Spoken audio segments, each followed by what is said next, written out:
Greetings, NASCAR enjoyers, and today I'm going to talk to you about the 2 NASCAR races at Infineon Raceway. Yeah, I know, it's called Sonoma Raceway, but because I've been playing Gran Turismo 4 a lot, I still call it Infineon Raceway. Mainly because the name Infineon Raceway has been so engraved into us Gran Turismo fans that it's become just as iconic as Laguna Seca. But what do you expect, though? It was a game released in 2004. But anyways, the Infineon Sonoma Xfinity race, I hate to say it, but was actually more exciting than the Cup Series race. Yeah, in the first stage, Shane Van Gisbergen wins. Yeah, well, he's pretty skilled at road courses. And to be fair, there were some cautions, and that's to be expected of Sonoma races. Or, well, Infineon as I like to call it.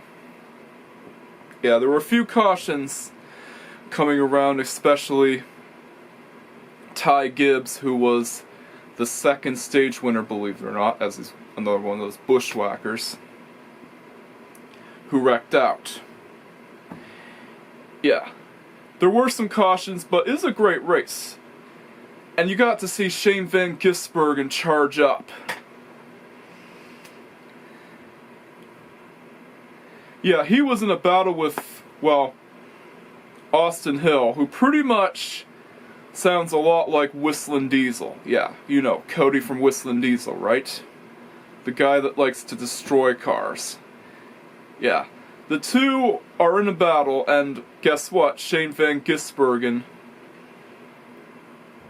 ends up taking the lead. Yeah, and Shane Van Gisbergen also had to start far back in the second stage, so he didn't lead every lap. This could have been an opportunity where he led every lap of the race, but he didn't. Still a great race though, and it was exciting to see Austin Hill and Shane Van Gisbergen take the fight for the win. And guess what? Shane Van Gisbergen, the hero from New Zealand, wins. Yeah, I know. I like to point out in my last race review at Portland, I called him an Australian, but he's actually from New Zealand. Yeah. He's a New Zealander. And if you haven't known already, New Zealand is basically a neighboring nation to Australia, and they've been known into, well, they've been well versed into the Maori culture. I'm not going to get into it, but it's an interesting topic to bring up, and both the New Zealanders and Australians are similar people, so you would easily get confused that it would be an Australian, even though Australia and New Zealand are neighboring nations. So yeah, when I saw Shane Van Gisbergen take the win, it was really exciting to see him win, and he also did his signature drifts at Victory Lane, and you want to know what else he did? He signed a rugby ball and kicked it across. That's what I miss about a lot of NASCAR drivers nowadays. Post-victory celebrations. Shane Van Gisbergen always puts on a heck of a show whenever he wins. And the reason why he kicked rugby balls is because he's played rugby as a kid. It is so amazing. Kind of like seeing Carl Edwards do a backflip. This is why I like this race a lot. And not only that, it was also a perfect addition to movie night. So this race, because of the Shane Van Gisbergen victory, gets a 9 out of 10. At least the Xfinity race does. The Cup Series race is a different story. And we're going to get into that right away. Alrighty, so if you haven't known already, the Cup Series race had several cautions. So many cautions that you might as well make a drinking game out of how many cautions were in the first two stages. And guess what? Cam Waters didn't finish. Yeah. It's a shame though, since he was a great driver. And of course, Denny Hamlin wrecked out. Well, he didn't wreck out, he got a blown engine rather early. Yeah, into lap 2. Yeah, he blew an engine because of a transmission failure and didn't finish the race. Not a good look for him. But I'm still hoping he gets his win at Iowa. And Ross Chastain actually did well here. He finished in 5th. He actually got a top 5 finish, which is good for Ross Chastain standards, considering that he's racing in an underdog team. Yeah, there were so many cautions in the race. And I thought that the race was not going to have a full green flag start. It was kind of like something you saw in iRacing. Except in the final stage, it stayed cautionless. And yeah, what ensued was Martin Truex Jr. trying to hold off Kyle Larson, but Kyle Larson eventually won. And the craziest thing is, I actually knew that Kyle Larson was going to win the race. I didn't see the race before I watched it, but I just expected Kyle Larson to win because you know he's going to win, right? He's pretty much like Max Verstappen. You see him win, and yeah, it's another victory for him. And it's kind of ironic considering that he's actually compared to Max Verstappen. Yeah, if you see him win, you know he's going to win. And he's good on both ovals and road courses, but the race itself was marred by cautions, and it was not very exciting to watch. It was not as exciting, in my opinion, as the Xfinity race. But at least Kyle Larson did make a comeback after a rainout and a DNF at Gateway. So that's something good for him. But unfortunately, there's not a lot of action in the final moments, and you know that Kyle Larson's going to win. You can tell that he's going to win a race. Because if you see him, you know he's going to win. Pretty much like Max Verstappen, which, ironically enough, I was even expecting Lando Norris to win the Canadian Grand Prix. But guess what? He had a pit stop and Max Verstappen won again. Hooray. Not too surprising since Max Verstappen always wins nearly all the races. But with this race, I was actually expecting Chris Buescher or Martin Truex Jr. to win, but then Kyle Larson won. It's not as exciting as I expected it to be, but I will give it this though. It could have been a lot better without the cautions. It just wasn't as exciting as, well,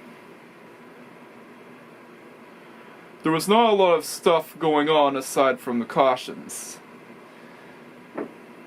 And I thought that it would be way more exciting. Like, Chris Buescher would block the door, would shut the door off Kyle Larson. But overall, it gets a 7 out of 10, as it's basically another Kyle Larson victory. Yeah, he's a good driver and all, but you know he's going to win. Which, yeah, said it once, I'll say it again. NASCAR racing is not scripted racing. This is like the moon landing theory. Yeah, this whole conspiracy theory about the moon landing.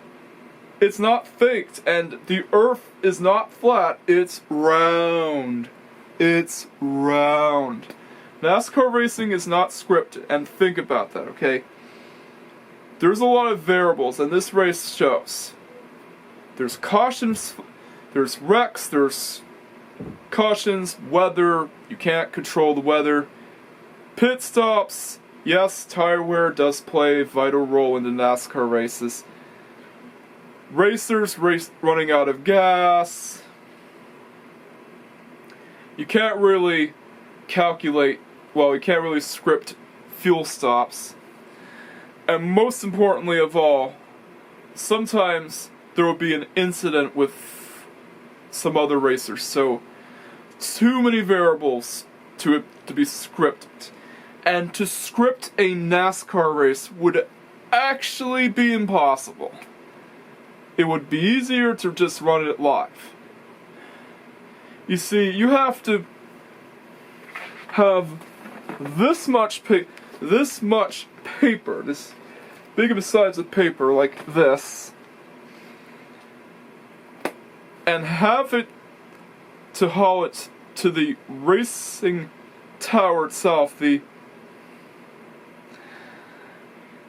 building where the announcers are in, and then it would be too heavy, as the whole script would be way too much to carry. So there's a lot of math and a lot of variables to count, and like I said, trying to script a NASCAR race is impossible. You'd be better off running it live than having it scripted. If NASCAR was scripted, Chase Elliott would have had 3 or 4 championships by now. But anyways, I was not too thrilled with the Sonoma race, aka Infineon race. I thought it was alright, but if you see Kyle Larson win, you know he's gonna win, like Max Verstappen. You see, both are good drivers, but they win so many times that it doesn't become exciting anymore. You just want to see another driver beat him. Not dissing them or anything, but seeing them win is not nearly as exciting as seeing Lando Norris or Ross Chastain win. Because when you see an underdog win, you don't know what to expect. You actually want to root for the underdog so he could beat the top guy. But top guys are still top guys, and it's still great to see him have a comeback nonetheless, but you know he's gonna win.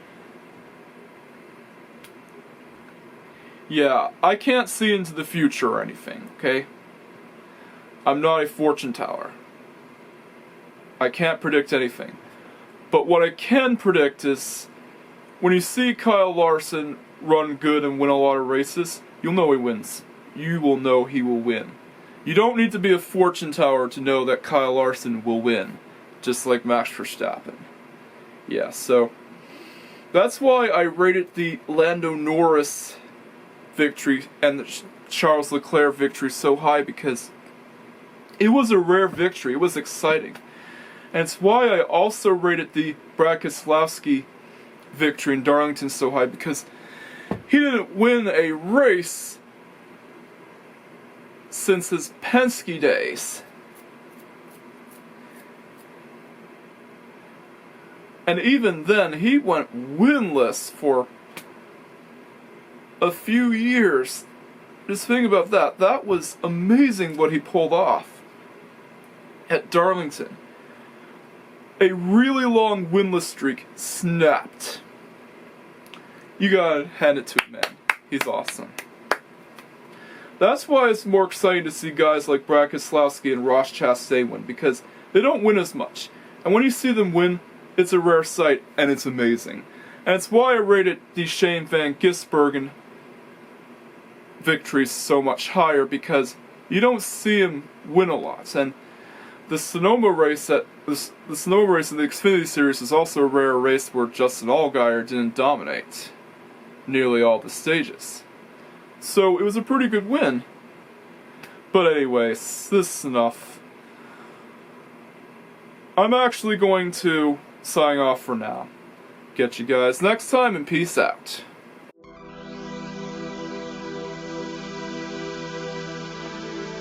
Smaller channels are at risk. and every subscriber means a lot to them. Like, comment, subscribe, and hit the notification bell for the latest Racer Cinema Productions videos. And together, we can help drive the YouTube algorithm away from this channel so that I don't succumb to the fate of other smaller channels getting defeated by the viewer-based algorithm.